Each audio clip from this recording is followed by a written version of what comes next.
to the focused attention required by deliberate practice. As psychologists, Erickson and the other researchers in his field are not interested in why deliberate practice works. They're just identifying it as an effective behavior.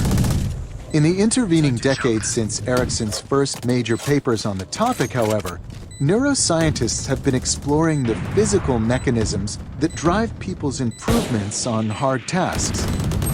As the journalist Daniel Coyle surveys in his 2009 book, The Talent Code, these scientists increasingly believe the answer includes myelin, a layer of fatty tissue that grows around neurons, acting like an insulator that allows the cells to fire faster and cleaner.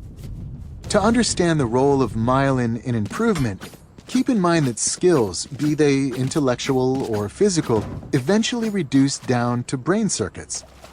This new science of performance argues that you get better at a skill as you develop more myelin around the relevant neurons, allowing the corresponding circuit to fire more effortlessly and effectively.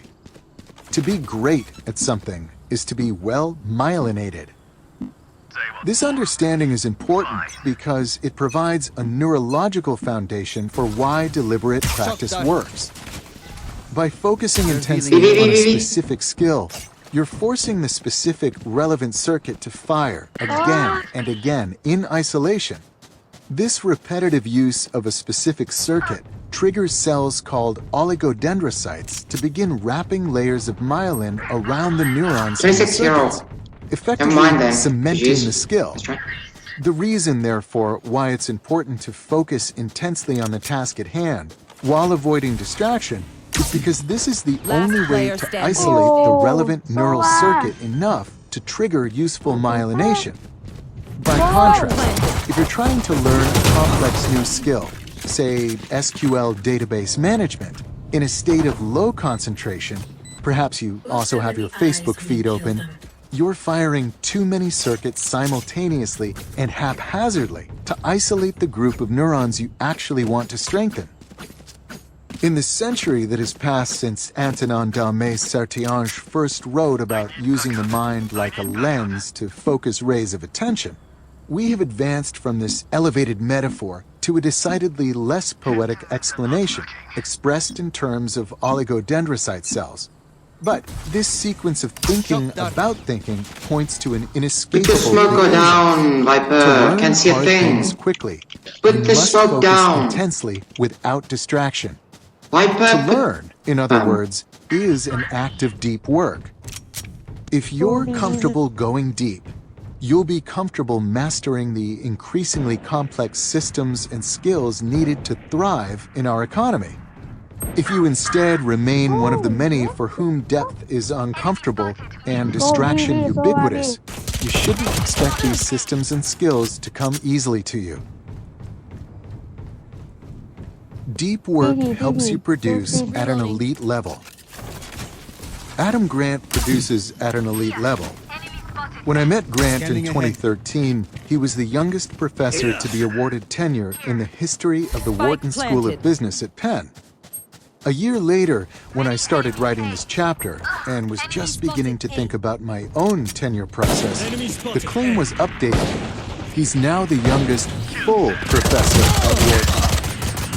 The reason Grant advanced so quickly in his corner of academia is simple. He produces.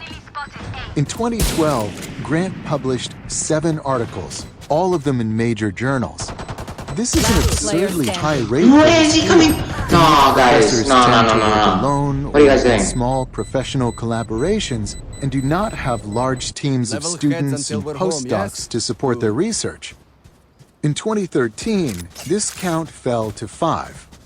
This is still absurdly high, but below his recent standards. He can be excused for this dip, however, because this same year he published a book titled Give and Take, which popularized some of his research on relationships in business. To say that this book was successful is an understatement. It ended up featured on the cover of the New York Times Magazine and went on to become a massive bestseller. Put your smoke down. When Grant was not awarded gonna full say it again, professorship bro. in 2014, He'd already written more than 60 peer-reviewed publications in addition to his best-selling book. Soon after meeting Grant, my own academic career on my mind, I couldn't help but ask him about his productivity. Fortunately for me, he was happy to share his thoughts on the subject. It turns out that Grant thinks a lot about the mechanics of producing at an elite level. He sent me, for example, a collection of PowerPoint slides from a workshop he attended with several other professors in his field. The event was focused on data-driven observations about how to produce academic work at an optimum rate. These slides included detailed pie charts of time allocation per season, a flowchart capturing relationship development with co-authors, and a suggested reading list with more than 20 titles. These business professors do not live the cliché of the absent-minded academic, lost in books and occasionally stumbling on a big idea. They see productivity as a scientific problem to systematically solve, a goal Adam Grant seems to have achieved. Papagaya, please. Though Grant's productivity depends on don't many you factors, smoke. there's Don't one idea in pretend. particular that seems central to his method: the It's fine, batching boy. of hard It's but fine. important intellectual work into long, uninterrupted stretches. Out of charge. Grant performs this batching I'm at coming, baby. multiple levels. Within the year, he stacks his teaching into the fall semester, during which he can turn all of his attention to teaching well and being available to his students. This method seems to work, as Grant is currently the highest-rated teacher at Wharton and the winner of multiple teaching awards. By batching his teaching in the fall, Grant can then turn his attention fully to research in the spring and summer and tackle this work with less distraction. Grant also batches his attention on a smaller time scale. Within a semester dedicated to research, he alternates between periods where his door is open to students and colleagues and periods where he isolates himself to focus completely and without distraction on a single research task. He typically divides the writing of a scholarly paper into 3 discrete tasks: analyzing the data, writing a full draft, and editing the draft into something publishable.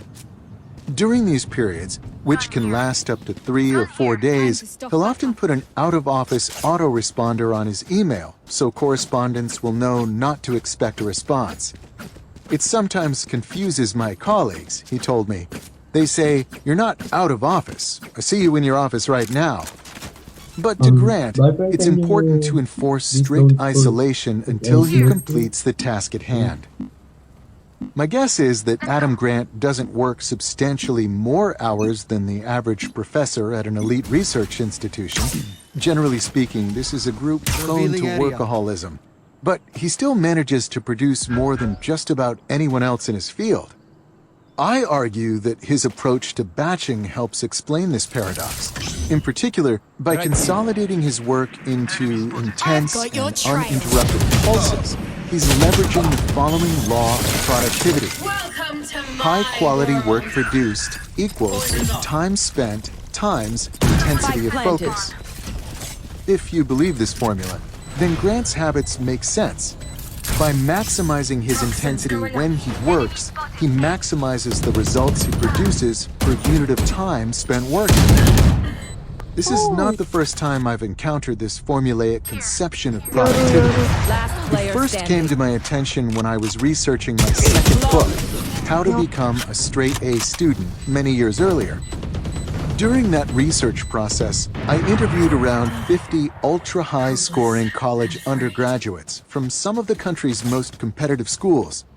Something I noticed in these interviews is that the very best students often studied less than the group of students right below them on the GPA rankings. One of the explanations for this phenomenon turned out to be the formula detailed earlier. The best students understood the role intensity plays in productivity, and therefore went out of their way to maximize their concentration, radically reducing the time required to prepare for tests or write papers, without diminishing the quality of their results. The example of Adam Grant implies that this intensity formula applies beyond just undergraduate GPA and is also relevant to other cognitively demanding tasks. But why would this be? An interesting explanation comes from Sophie Leroy, a business professor at the University of Minnesota. In a 2009 paper titled, intriguingly, "Why is it so hard to do my work?" Leroy introduced an effect she called attention residue. In the introduction to this paper, she noted that other researchers have studied the effect of multitasking, trying to accomplish Why are you so bad, performance. But that in the modern knowledge work office, once you got to a high enough level, it was more common to find my people guy, working bro, on nah. projects sequentially. Bro, that was low. Going from one meeting to the You next, went low. starting to work on one project, and soon after having to transition to another is just part of life in organizations, Leroy explains. The problem this research identifies with this work strategy is that when you switch from some task A to another task B, your attention doesn't immediately follow. A residue of your attention remains stuck thinking about the original task. This residue gets especially thick if your work on task